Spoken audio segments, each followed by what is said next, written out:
Guys, last month, the sales price for homes hit another record high. We're in a housing market now unlike any other, and that's due to economic forces unlike any other. A 30-year low in terms of existing home sales and an all-time high in the median price of those homes. Real estate's a mess. So, as usual, people are feeling a pinch when it comes to, are you going to be able to own a primary residence or not? This past weekend, we finally got some insights into some of the economic proposals from the Kamala Harris campaign. I'm going to be clear, this is not a political show. I am never political in any of my shows. I do not take one side, I do not take another when it comes to ideology or candidates as a whole. That being said, if a policy comes out from any specific candidate, I think we can objectively look at it, kind of break it down and see what the impacts might be without putting us in specific camps. I try to be where the facts are, where the evidence is, where the reality is, no matter what politician it's attached to, no matter what political ideology it's coming from. So when it comes to housing and Harris's take on it,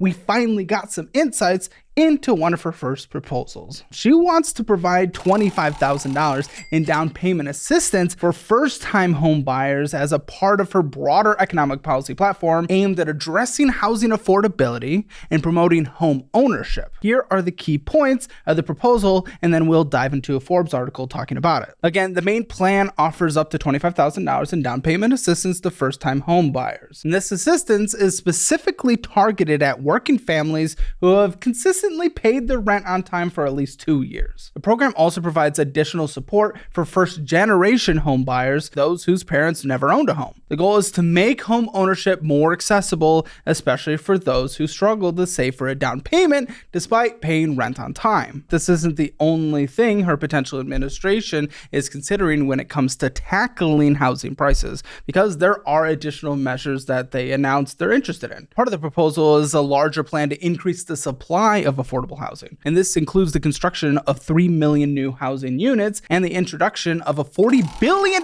innovation fund to support affordable housing initiatives. The plan also seeks to repurpose federal land for affordable housing development and introduces incentives for builders focusing on starter homes. And then there's tax credits, as the proposal includes a $10,000 tax credit for first-time home buyers, building on early ideas promoted by the Biden administration. So in general, the initiative is intended to address the challenges many Americans face in achieving home ownership, which is oftentimes seen as a crucial step toward wealth building. All right, so digging into it a little further with this Forbes article, essentially the key facts: the support program announced in the campaign email will provide working families that have paid rent on time for over 2 years or for 2 years and are in the market with up to $25,000 in down payment assistance, with more generous support for first-generation homeowners. And she's characterizing her plan as a simplified and expanded version of President Joe Biden's proposal for $25,000 in down payment aid, explicitly for 400,000 first-generation home buyers and a $10,000 tax credit for the first-time home buyers. And Harris's campaign claims the proposed program will benefit more than 4 million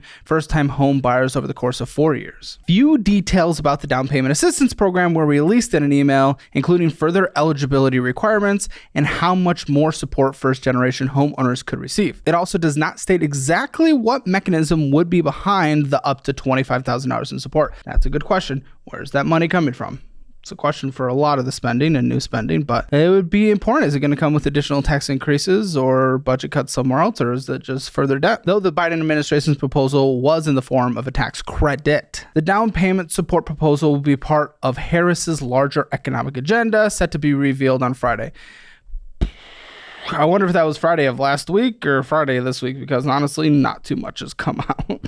Harris has already said she will seek to pass a ban on price gouging for food and groceries and will provide the Federal Trade Commission with the power to punish companies for what it determines as price gouging. The vice president has also supported a plan to remove taxes on tips for hospital. Okay, so the rest of this doesn't really have to do with housing. So this is not a very detailed plan in general, but I do have some concerns. Let's talk about that. Parents, let's talk about something way more important than the latest toy trend: investing in your child's future. Today's sponsor, Fabric by Gerber Life, makes it super easy to do just that. With Fabric, you can open a kid's investment account that grows right alongside them. Imagine set up your child on a path to financial success from an early age and being able to use said funds for enrichment ranging from tuition to summer camps, or even my favorite, buying music equipment. Compounding returns means even your small reoccurring contributions can turn into a significant nest egg over time. It's all online, and setting up an account could take you just 5 minutes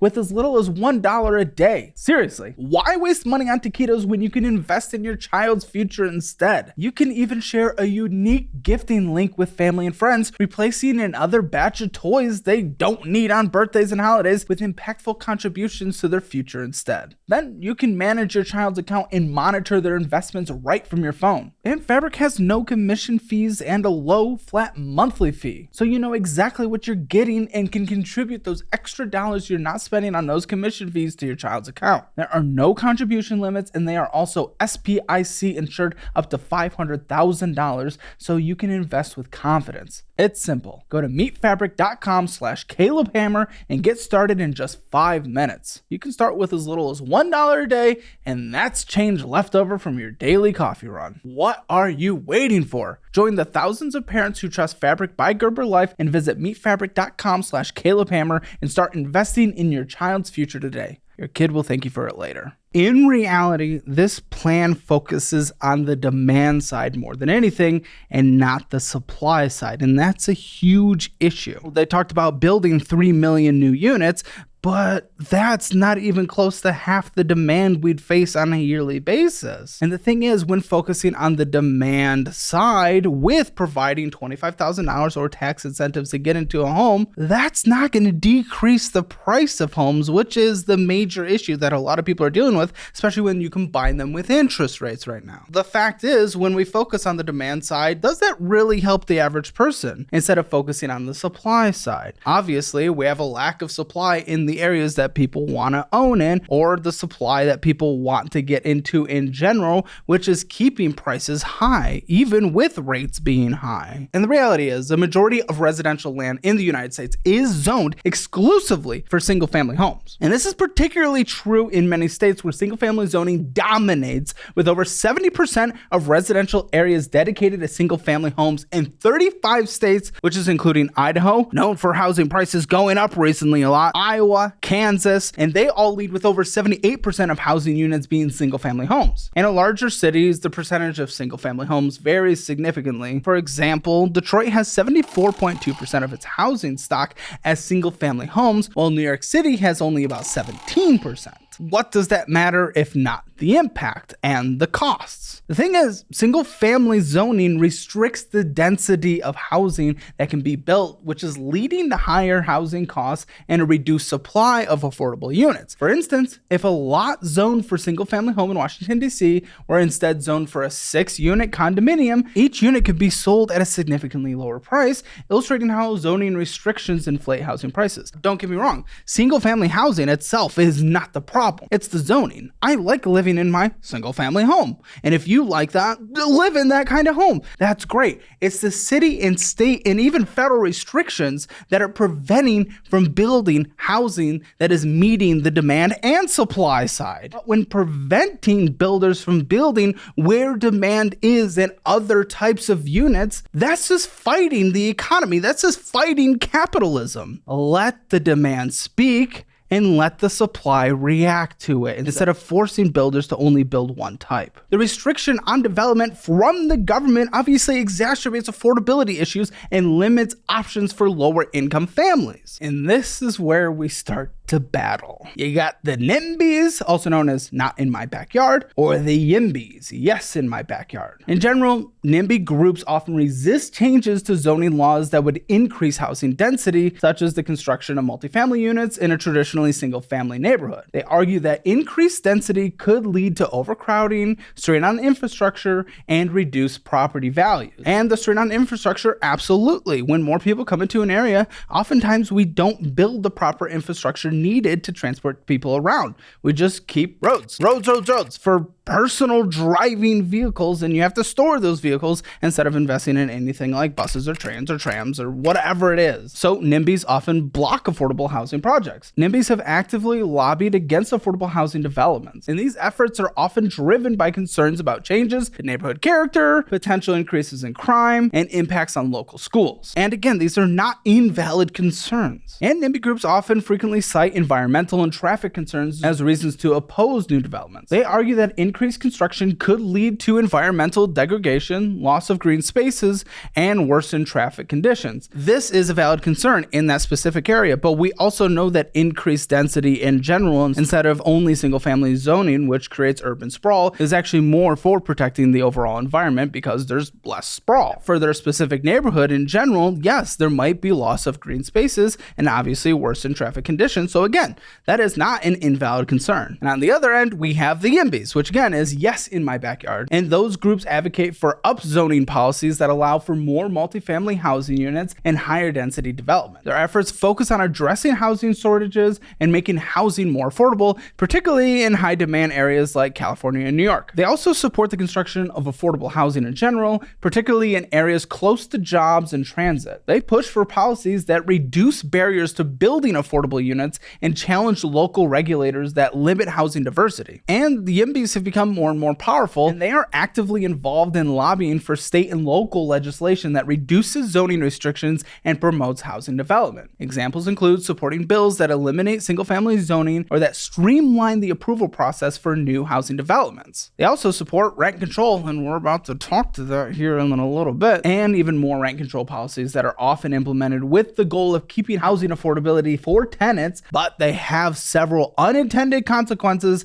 that can actually reduce to higher housing costs in the long run. So let's actually talk about that, because that actually circles back to Kamala Harris's proposal. A lot of these sound good. They sound helpful. They sound nice. They warm the heart. There are oftentimes unintended consequences when it comes to the government getting involved in the free market, just like when it came to single-family zoning. And just like when it has come to rent control. The fact is, rent control areas often leads to a reduction in housing supply. As they discourage new construction and the maintenance of existing rental units, it limits the profitability of rental properties. With lower returns on investment, developers and property owners are less inclined to build new rental units or keep current ones in the rental market. This results in general in a decrease in the overall supply of rental housing, exacerbating housing shortages and driving up prices in the uncontrolled segments of the market. So again,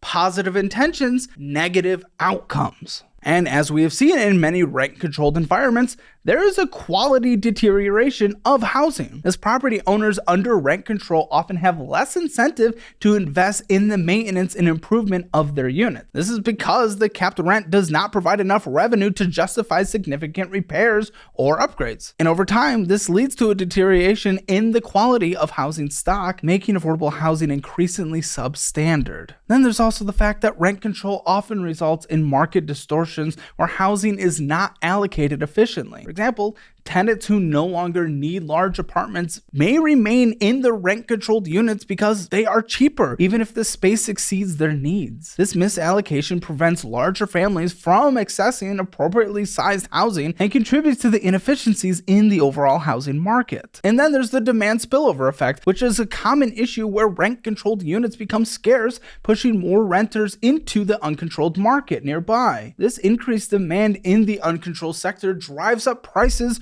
worsening overall housing affordability for everyone. And over time, as rental units are removed from the market or converted into owner-occupied units due to rent control, the reduced supply leads to higher rents for the remaining rental units. This ironically undermines the original goal of keeping housing affordable. Good intentions, bad results. So the cumulative effect of these dynamics is that while rent control may provide short-term relief for some tenants, it often leads to higher rents and fewer housing options overall, especially in the long term. These findings are supported by extensive research and economic analysis, showing that rent control is one of the few policies where there is broad agreement among economists about its negative impacts on housing markets. For example, New York City, which is known for its extensive extensive rent control and rent stabilization laws, it tops the list with the highest average rent for one-bedroom apartments at $4,200 per month in 2024. And despite rent control, the high demand and limited supply have driven prices up considerably. Then there's San Francisco, which is another city with long-standing rent control policies, and it has an average rent of $2,950 for a one-bedroom apartment. The city has strict zoning laws and limited new construction, and it's contributed to its high rental costs. And then where dreams come true in Los Angeles, where they also have rent control measures in place, and it still ranks among the highest in the country with an average of $2,300 for one-bedroom apartments. And there's the combination of high demand and limited housing supply, and it's kept those rents elevated. And you can go back to the Northeast where there's Boston, with, although less extensive in its rent control compared to New York and California, still has mechanisms that regulate rents in certain areas, and it has an average one-bedroom rent of $2,830 a month. And then San Jose, California, with an average rent of $2,570, and it also has rent control policies that apply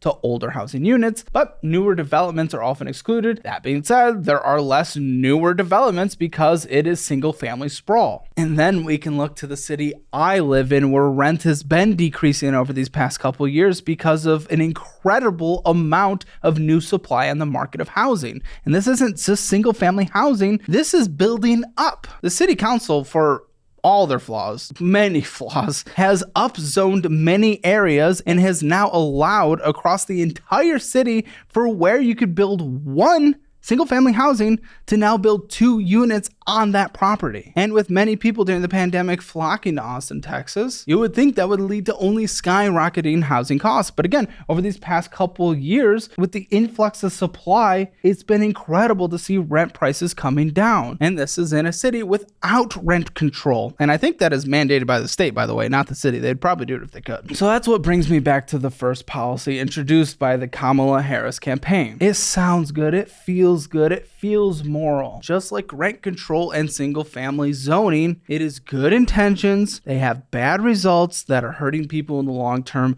And that is what is concerning me when it comes to the housing market right now. I want to see demand be met with supply by getting rid of zoning restrictions and getting rid of all these extra policies that prevent people from building more housing. Allow the free market to just go, baby, and build the housing so you can get in and afford your first home.